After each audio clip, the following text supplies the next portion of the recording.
She once had to sleep inside a cheap radio station, but within a few years, that same woman built a multi-million-dollar empire that now speaks to 80% of Black America. And believe it or not, she's not even the richest one on this list, because today we're counting down the 10 richest Black women in America, from billion-dollar boardrooms to courts, catwalks, and capital gains. Let's begin. Number 10, Serena Williams. From the court to the capital gain. She's got 23 Grand Slams, 4 Olympic golds, and a net worth hovering around $350 million. But Serena Williams' greatest match didn't happen on a tennis court. It started the moment she decided she wouldn't be defined by one. After decades of turning opponents into statistics, she turned her focus to startups, and suddenly Serena Ventures was born. A venture capital firm that's now invested in more than 60 companies, with over 78% of them led by women or minorities. Some may call it diversification, but in all honesty, that's a strategy for rewriting the wealth itself. What makes Serena's empire fascinating isn't just the number of zeros in her bank account, it's the discipline that mirrors her backhand. Between matches, she was literally cold-calling investors to understand how money really multiplies. Now, she's the one funding disruptors like Masterclass, Tonal, and Daily Harvest, the same types of companies that used to court people like her for sponsorships. Her portfolio is quietly massive, from a stake in Angel City FC and the Miami Dolphins to a real estate spread from Beverly Hills to Florida's coastlines. Yet, Serena's defining move might be her post-retirement pivot, proving that legacy is less about lifting trophies and more about lifting others. Through the Serena Williams Fund, she's backing education and equality projects across continents, leaving a mark as powerful as her serve. And if you think Serena's financial game is strong, wait till you meet the woman who literally slept inside her business until it became a multi-million-dollar empire. Number 9. Cathy Hughes, the multi-millionaire woman who once slept in a radio station. Now this one could have easily been a Hollywood biopic. A single mom who once slept in her radio station and woke up owning 50 stations. When Cathy Hughes says she built her empire from the ground up, she means it, because for a while that ground was literally the floor of her radio station. In the early 1980s, broke, evicted, and raising a baby on her own, she slept inside her DC station, surviving on vending machine snacks and sheer willpower. That's the part of the story most billionaires like to skip, but for Hughes, those were the days that later defined her. She didn't just build a company, she built a cultural movement through sheer hard work. What started as one struggling station became Urban One, now the largest Black-owned media conglomerate in America, with over 55 radio stations, TV One, and a digital reach that touches 80% of Black America. With a net worth of around $460 million, she became the first Black woman to lead a publicly traded company.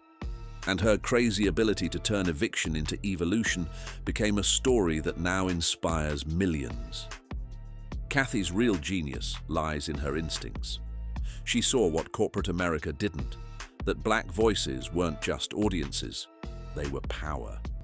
Her Quiet Storm format redefined late-night radio, creating the sultry R&B sound that dominated FM waves for decades. Her son, Alfred Liggins III, now runs the company, keeping the family empire alive. Beyond broadcasting, Cathy is a mentor, a philanthropist, and, depending on who you ask, a force of nature as well.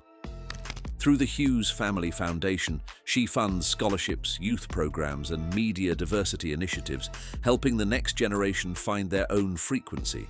But if Cathy's story sounds unbelievable, buckle up, because our next powerhouse didn't build a media empire. She turned herself into one, transforming corporate America into her personal stage. Number 8, Bozoma Saint John, corporate America's rockstar executive. Bozoma Saint John walks into a boardroom the way most people walk onto a concert stage, unapologetically loud, stylish, and in full command. With an estimated net worth of $300 million, she's one of the most recognized marketing executives in the world, and not because she blended in. From Apple Music to Uber, and eventually Netflix, Bozoma made corporate America look and sound a whole lot cooler. Born in Ghana and raised in Colorado, she's proof that you don't have to mute your identity to make money in rooms that weren't designed for you. Her breakout moment came when she strutted on stage at Apple's WWDC conference, bumping Drake in front of an audience that wasn't sure whether to take notes or dance. That moment went viral, and in an instant, Bozoma became the face of a new kind of executive, one who markets not just products but presence. Her resume reads like a Forbes fantasy draft: head of global marketing at Uber, chief brand officer at Endeavor, CMO of Netflix, and now founder of the Badass Workshop, where she mentors women and minority leaders worldwide. But behind the color and charisma lies resilience. Her memoir, The Urgent Life, explores loss, motherhood, and purpose with brutal honesty. She channels that same authenticity into philanthropy through the Bozoma Foundation, supporting mentorship and representation in media and tech. And her signature style? Bright African prints in boardrooms that used to be beige. She's a reminder that you can lead a billion-dollar brand and still show up as your full, dazzling self. And if you thought that was bold, wait till you meet the woman who turned a $900 loan into a billion-dollar staffing empire. Number 7. Janice Bryant, Howroyd, the billion-dollar staffing queen. If there's one woman who turned the 9-to-5 grind into a billion-dollar art form, it's Janice Bryant Howroyd, a name that deserves to be said with respect and a little bit of awe. With a net worth circling $675 million, she made history as the first black woman in America to own a billion-dollar company. And she did it without a trust fund, tech IPO, or flashy investor pitch deck. Her startup capital, a $900 loan from her mother, a fax machine, and more grit than most people muster in a lifetime. That is insane, to say the least, but let's get into how she made it possible. Back in 1978, while disco ruled the charts, Janice opened a tiny staffing office on a quiet Beverly Hills street. Her idea was simple but revolutionary. Treat people like the most valuable asset in business. That office, barely large enough for a desk and a prayer, grew into ACT1 Group, a global workforce juggernaut operating in 30-plus countries with over $3 billion in annual revenue. She didn't just build a staffing agency, she built a culture of empowerment long before it became a buzzword. Her boldest move came years later when a buyout offer landed on her desk, a deal that would have instantly minted her a billionaire. She turned it down. The reason? She refused to trade ownership for comfort. That decision didn't just define her wealth, it defined her legacy. Today, Janice owns multiple luxury estates, sits on advisory boards of Fortune 500 firms, and still mentors women through her Mentor Me Monday program. Her philanthropy runs deep. Millions poured into HBCUS, scholarships for underprivileged youth, and STEM programs for Black and Brown communities. Janice once said, "Never compromise who you are to become what you want." And that's more than just a mantra, it's a business model. But while Janice built her empire one job placement at a time, our next powerhouse didn't just build an empire, she became one herself. Number 6. Beyoncé Knowles-Carter, the billion-dollar brand called Bey. You can't talk about modern wealth without mentioning Beyoncé, because she's not just a musician, she's a multi-sector economy in heels. With a personal net worth pushing $780 million, Queen Bey has spent the last 2 decades turning every note, outfit, and camera flash into capital. But unlike many pop icons, she doesn't just rent her fame, she owns it. Her company, Parkwood Entertainment, isn't just a vanity label. It's a tightly run corporate ecosystem that manages her music, films, tours, and creative direction. Through Parkwood, Beyoncé calls every shot, from set design to distribution deals, and that level of control has made her one of the most financially independent artists in history. Her Renaissance World Tour grossed over $579 million. But that's just the public number. Between film rights, streaming partnerships, and exclusive content sales, The back-end deals made her richer than most entire record labels. Now let's talk strategy. Beyoncé quietly bought back her masters and publishing rights, something even veteran musicians dream about. That means every stream, remix, or film sync goes straight into her vault. Add in her Ivy Park brand, a once Adidas-backed line that turned workout gear into luxury streetwear, and a real estate portfolio stretching from Tribeca to Bel Air, and you've got a woman whose empire doesn't depend on applause to grow. Her philanthropy game is just as calculated and just as impactful. Through Baygood, she funds small businesses, women's education, and global relief programs. During the pandemic, she funneled millions into Black-owned ventures, proving that her definition of power includes paying it forward. The craziest part: she operates in near silence. No drama, no outbursts, just flawless execution. As one industry insider once said, "When Beyoncé moves, the stock market listens." If Jay-Z is business personified, Beyoncé is capitalism wrapped in choreography. Grace, grit, and generational wealth all in one. And while she built her crown from scratch, our next queen was born into royalty, but she had no intention of wearing her mother's tiara. Number 5. Tracee Ellis Ross, the heiress who built her own crown. Growing up as Diana Ross's daughter sounds like a golden ticket, but Tracee Ellis Ross made it clear early on. She wasn't interested in being anyone's side note.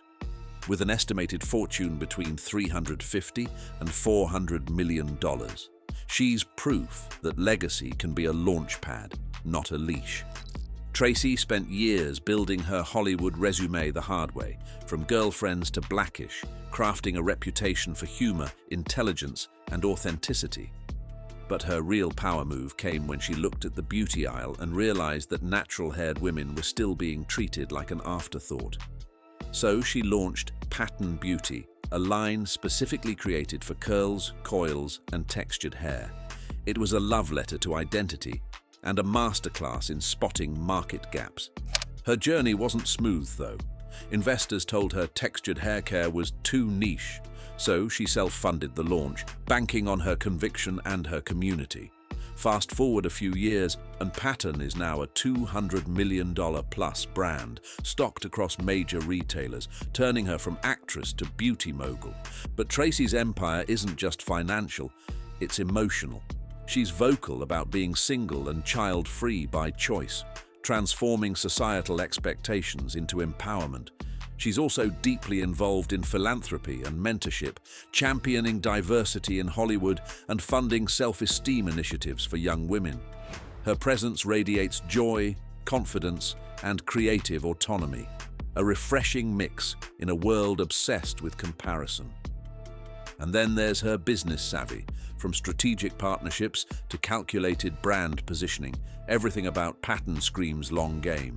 She's not chasing trends, she's setting them. Tracee once said, "My life is mine, and it's beautiful." And indeed, she's built one that's equal parts glamour and grit, proving that inheriting fame means nothing if you can't monetize authenticity. Because while most heirs inherit wealth, Tracee Ellis Ross inherited vision, and that, as it turns out, is worth a whole lot more. Next up, we have a story so bold that it beats everything we have shared so far. If you're still watching at this point, you clearly love seeing power moves. Hit that like button before we get to the woman who literally changed what rich means. Number 4, Sheila Johnson, the queen of reinvention. Sheila Johnson is what happens when brilliance meets staying power. You might know her as the co-founder of BET, but that's only chapter 1 in a story that reads like a masterclass in reinvention.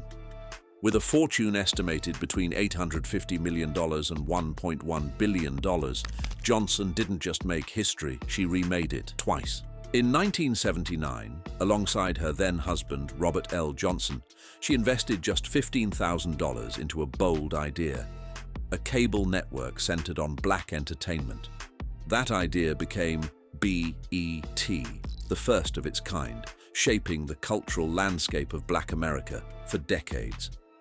When Viacom swooped in and bought the network for $3 billion in 2001, Sheila walked away with a 9-figure windfall. Most would have called it a career. She called it an intermission. Next act, hospitality. Johnson launched Salamander Hotels and Resorts, a 5-star brand that marries luxury with soul. From the rolling horse country of Virginia to the beaches of Jamaica, her properties ooze quiet elegance. Think handcrafted interiors, wellness spas, and world-class golf courses. And because Power loves diversification, she also holds ownership stakes in the Washington Wizards, Capitals, and Mystics, making her the only black woman with equity in 3 professional sports teams. Her philanthropy flows through the Sheila Johnson Foundation, funding education, arts programs, and mental health initiatives nationwide.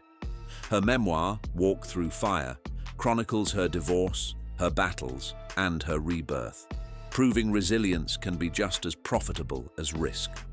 And her boldest power move, buying back the land from her first failed business and turning it into a Salamander resort. A literal comeback story, luxury edition. If wealth is a symphony, Sheila Johnson conducts hers in perfect tempo, elegance, impact, and control. And while Sheila built empires across boardrooms and ballrooms, our next billionaire turned the concept of beauty itself into a billion-dollar business plan. Number 3. Rihanna Fenty, the billion-dollar beauty disruptor. If confidence had a market cap, Rihanna would own Wall Street. With a net worth soaring past $1.4 billion, the Barbados-born superstar didn't just make it big. She rewrote the beauty rulebook and built an empire on inclusivity, attitude, and pure entrepreneurial genius. Her rise from global pop icon to billionaire mogul started with one question: why couldn't every woman find her shade? That spark became Fenty Beauty, launched under LVMH in 2017, and it detonated the cosmetics industry overnight. Her 40 Shade foundation line wasn't just marketing, it was revolution. Within a year, Fenty raked in $550 million in sales, outpacing legacy brands decades older. Then came Savage X Fenty, her lingerie empire valued at over $1 billion, blending body positivity and bold design with the marketing flair only Rihanna could pull off. And all of this while her music career has been on pause since 2016, a true mic drop moment in modern entrepreneurship. Behind the glitz is a business brain sharper than a diamond grill. Rihanna's portfolio includes luxury real estate in Beverly Hills, penthouses in New York, and a beachfront mansion in Barbados. She's turned her own life into aspirational branding, the perfect blend of authenticity and audacity. Her Clara Lionel Foundation, named after her grandparents, funds climate resilience projects, disaster relief, and global education. When she was named Barbados's national hero in 2021, it felt poetic. The island girl who went global but never forgot her roots. Rihanna's empire proves you don't need constant visibility to stay relevant, just consistent ownership. Her wealth doesn't shout, it smirks. And while Rihanna painted the world in Fenty tones, the next name on our list broke through the corporate concrete jungle with sheer intellect and composure. A CEO who made billion-dollar boardrooms her playground. Number 2, Rosalind Brewer, the CEO who crashed corporate glass ceilings. If Black Excellence had a corporate edition, Rosalind Brewer would be on the cover. With an estimated fortune of $1.7 billion, she's one of the few black women ever to helm a Fortune 500 company. And she did it in a space where diversity was a buzzword, not a reality. A chemistry major from Spelman College, Brewer began her career at Kimberly-Clark, where she spent 22 years climbing from scientist to executive. That foundation of discipline and analysis became her secret weapon as she transitioned into retail and, later, corporate leadership. At Walmart, she oversaw operations for nearly 1,000 stores. At Starbucks, she served as COO, spearheading diversity programs after a high-profile racial bias scandal, a move that earned both respect and headlines. And at Walgreens Boots Alliance, she made history again as CEO, steering one of the world's largest pharmaceutical chains through the pandemic era. Her wealth stems from executive compensation packages, stock options, and board memberships with fortune-level companies like Amazon. But money aside, her true value lies in representation. She shattered ceilings and built doors behind her. Brewer is a calculated minimalist when it comes to the spotlight. No luxury flaunting, no press antics, just relentless precision. Her philanthropy, however, speaks volumes. Funding STEM education for girls of color, scholarships for HBCUs, and mentorship programs designed to seed the next generation of leaders. Colleagues call her the architect because every move she makes feels engineered, deliberate, measured, powerful. But as impressive as Brewer's empire is, it still can't come close to the woman sitting at the top of this list, who built her empire on something less tangible, but infinitely more powerful: belief. Because when you've reached Oprah status, money is just the byproduct of meaning. Oprah Winfrey, the billionaire who became a belief system. There are billionaires, and then there's Oprah. Worth an estimated $3 billion, she's one of those very few people who can build their own ladder of success instead of just climbing one, and then invite the world to follow. Born in poverty in rural Mississippi, Oprah transformed trauma into testimony, empathy into empire. By the time the Oprah Winfrey Show went national in 1986, she was already changing daytime television, not with gossip or shock value, but with vulnerability. The masterstroke, owning her show. Through Harpo Productions, Oprah produced and distributed her own content, securing syndication profits that turned her into the first black female billionaire. From there, the portfolio grew cosmic.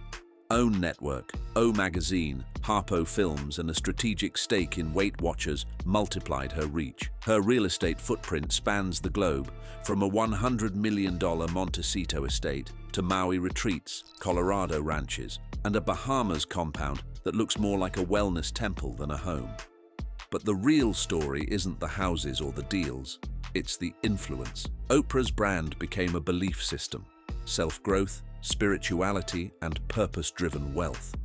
She's donated over $400 million to education, built schools in South Africa, and changed countless lives through her book club alone.